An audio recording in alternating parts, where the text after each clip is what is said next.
அரசியல்ல இந்த மாதிரி குதிரை பேரம்லாம் எனக்கு சுத்தமா பிடிக்காத விஷயம். புரியுது மாமா, மன்னிச்சிருங்க. ஐயா, இதுதான் உங்க எதிர்பார்ப்புனா கட்சி தலைமை கிட்ட பேசி அது கூட செஞ்சிடலாம். என்ன சொல்றீங்க? அருணாசலம், எங்க வந்து என்ன பேசிட்டு இருக்கீங்க? நீங்க சொல்ற பணமோ பதவியோ எதிர்பார்த்து நான் அரசியல் பண்ணல. மத்த அரசியல்வாதி கிட்ட பேசுற மாதிரி என்கிட்ட வந்து பேசிக்கிட்டு இருக்காதீங்க. ஐயா, எனக்கு தெரியும் ஐயா, மன்னிச்சிருங்க ஐயா. அதனால தான் நான் எடுத்த உடனே அந்த விஷயத்தை பத்தி பேசாம இருக்கேன். சரி, எதுவா இருந்தாலும் நீங்க நம்ம கட்சிக்கு ஆதரவு கொடுக்கணும். உங்க ஆதரவை எதிர்பார்த்து தான் நாங்க இருக்கோம். நீங்க தான் ஒரு முடிவு சொல்லணும் ஐயா. சரி அப்பா, இதுல நீங்க தான் இப்ப முடிவு எடுக்கணும். சரி, இப்ப தேர்தல்ல நின்னதும் நீந்தான், வெற்றி பெற்றதும் நீந்தான், இப்ப எம்எல்ஏவா இருக்கிறதும் நீனே. இதுல என்னோட முடிவுங்கிறத தாண்டி உன்னோட முடிவு இருக்கணும்ன்றது தான் நான் நினைக்கிறேன். நீ என்ன முடிவு எடுக்கிறியோ அதுக்கு நாங்க கட்டுப்படுறோம். எனக்கு அப்புறம் உன்னுடைய காலங்கிறது வெறும் வார்த்தையில மட்டும் இருந்துடக்கூடாது, செயல்லயே இருக்கணும். உன்னுடைய முடிவு எதுவா இருந்தாலும் சொல்லு, எனக்கு சம்மதம் தான். நல்ல முடிவா சொல்லுங்க தம்பி. சரின்னு சொல்லு சேது.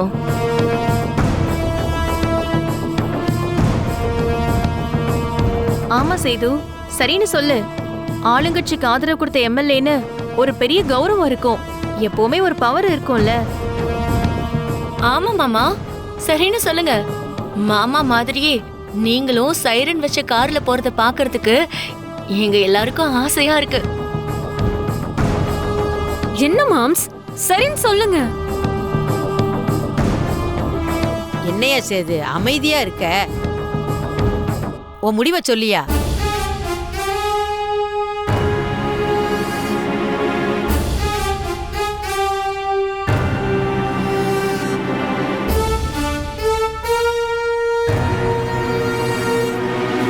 எங்க ஆதரவு உங்களுக்கு கிடையாது. என்னப்பா இப்படி சொல்றாரு? இப்படி பேசுறது?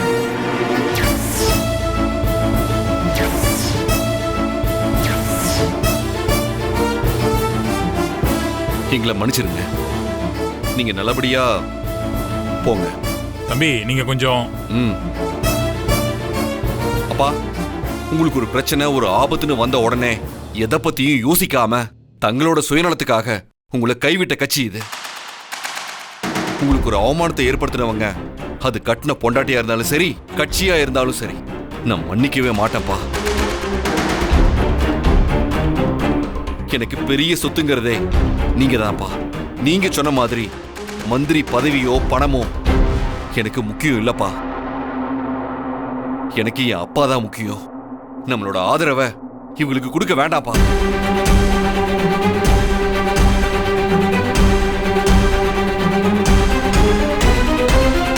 என் மகன் சொல்லிட்டால, நீங்க போயிட்டு வரலாம். சரிங்க ஐயா.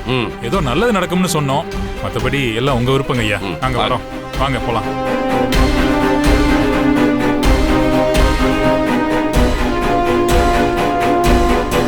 சேது, ரொம்ப சரியான முடிவு எடுத்திருக்கையா. இந்த காலத்திலயும் அப்பா மேல மரியாதை வச்சிருக்கிற உன்ன மாதிரி ஒரு பிள்ளைய பார்க்கும்போது எனக்கு ரொம்ப சந்தோஷமா இருக்கு. சரி, இங்க வாயா.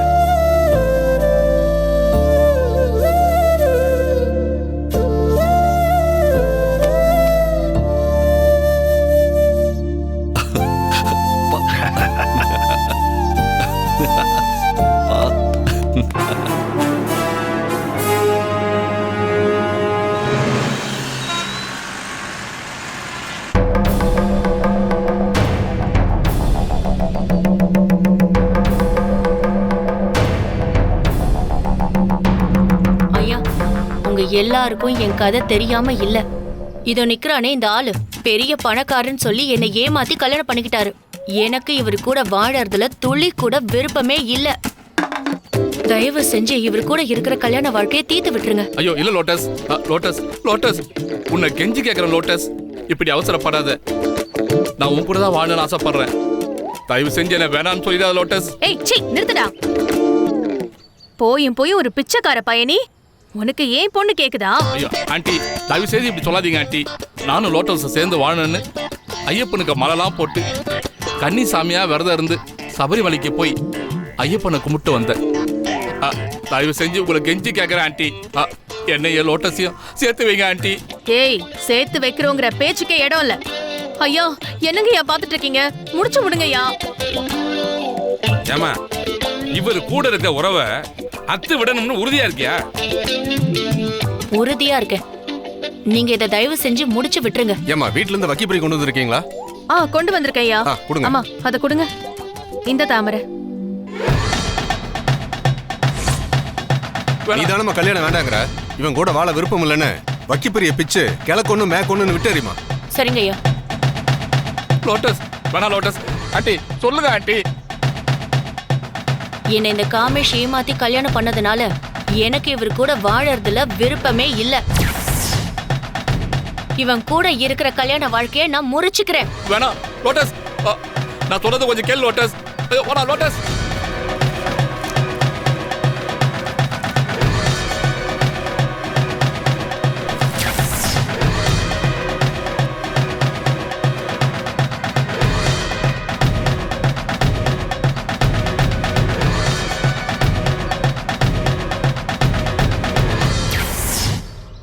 வேணா லோட்டஸ். ஐயா சொல்லுங்க ஐயா. ஆண்டி சொல்லுங்க ஆண்டி.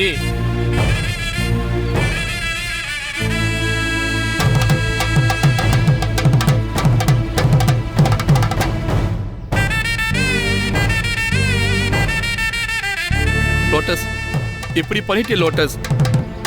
என்ன லோட்டஸ்? ஏய், என் பேர் சொல்லாதடா. அவ்வளவுதாம்மா, முடிஞ்சு போச்சு. இனிமே நீ யாரோ அவர் யாரோ. சரி, இத புடிப்பா. எங்க ஊர் வழக்கப்படி ஒன்னு அத்து விட்டாச்சு. இனிமே தேவையில்லாம அந்த பொண்ணை தொந்தரவு பண்ணக்கூடாது.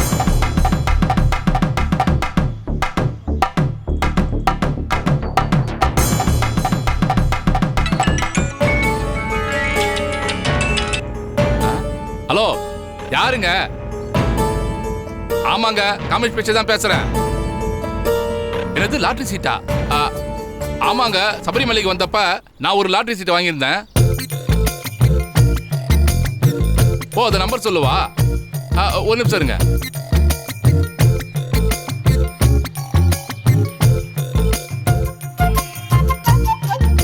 ஏடி 87 55 81. ஆமாங்க, இதான் என் நம்பரு.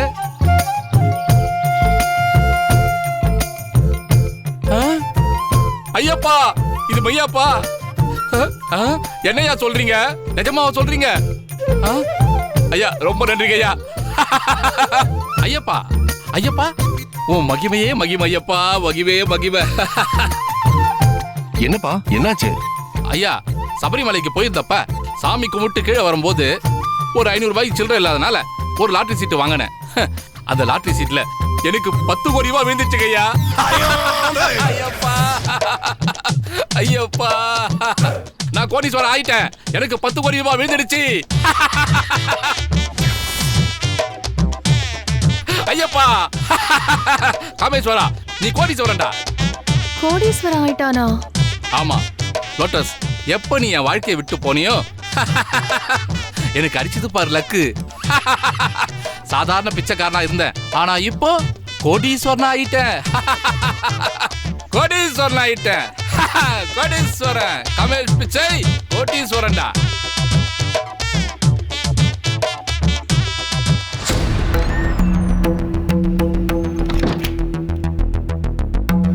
மா, என்னடி? சேது அந்த தமிழ்ச்செல்வி விவாகரத்து பண்ணிட்டு வேற ஒரு கல்யாணம் பண்ணிக்கணும்னு முடிவெடுத்துட்டான். இன்னும் அம்மா இந்த விஷயம் தமிழ்ச்செல்விக்கு தெரியாம இருக்கும்? அங்க என்ன நடக்குதுன்னு தெரியலையேமா. ஒருவேளை என்ன விவாகரத்து பண்ண போறாருன்னு உட்கார்ந்து அழுதுட்டு இருப்பாளோ? ஏய், அவ என்ன பண்ண நமக்கு என்ன? நம்ம வேலையை நம்ம பார்க்கலாம், விடு. மா, நீ போன் பண்ணி அவளை கொஞ்சம் வெறுப்பேத்துமா. அப்பதானே வெந்த பொண்ணுல வேலை பாய்ச்ச மாதிரி இருக்கும். நமக்கு எதுக்குடி இந்த தேவையில்லாத வேலை? விடு. மாமா ப்ளீஸ் மா, சொன்ன கேளுமா. நீ போன் பண்ணு, வெறுப்பேத்தலாம்.